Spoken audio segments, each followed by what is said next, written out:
Omwanya Gw'Amakorero oguri kwetwa Kasese Industrial Park nigwo gwabire gwatandikire kurebwa nk'omwanya oguri kwenegezayo enkurakurana omushicweka ekya Rwenzori obwati Gavumenti yahereze guhindukira kandi bashoborera kubahereze kukwata n'abaratandika kubudabuda okugugarura busya okugira ngo gumizemo emirimo iyo kuhereza aha mwanya nigwe gumwe.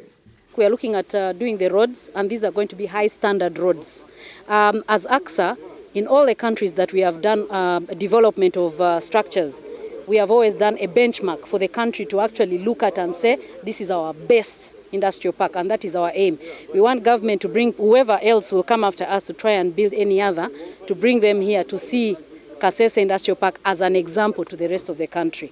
Aisha Alibai ogunika gambirizi w'ekitongore cyahereze kwikirizana na Gavumenti echa AXA Group nagira ngo bahereze kwetegura na buri kimwe kandi obwahati bariyo bari kumarira ebyenshashura na Gavumenti okugira ngo batandike kumbeka. We are left with a few clearances by government. Once we sign the agreement with the government, for us we are ready. Like you heard from the team from UIA and finance, the funds are ready.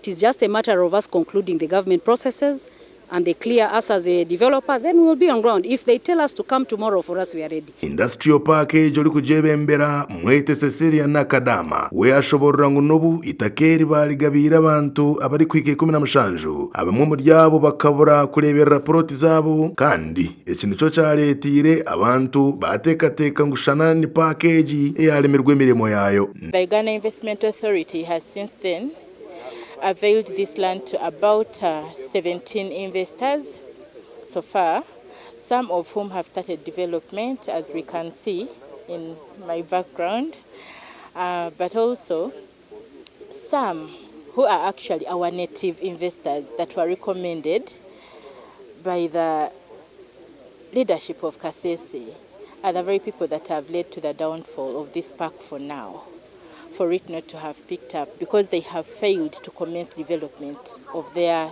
plots. Nakadama nagira ngo bwahati batandikire kurebuza itakeri okugira ngo abatari kurikoresa kurungi babase kurihereza abo abarije kombekamo ibintu by'Amaani kandi Omwanya Gw'Amakorero gugendo mmeisho. Where they have solid reasons for failure to commence a project and they communicated earlier, the authority is lenient to extend them some time.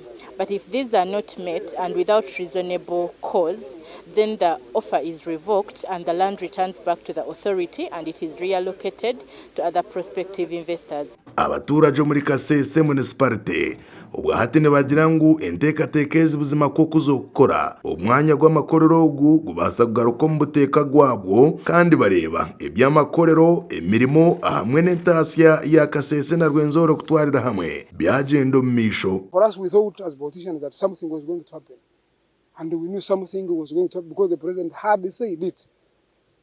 But you can now see 4 years down the road, there's no difference between the national park and the industrial park.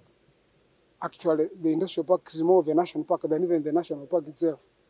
Why? Because there is a lot of grass growing, there are trees growing, animals running here and there.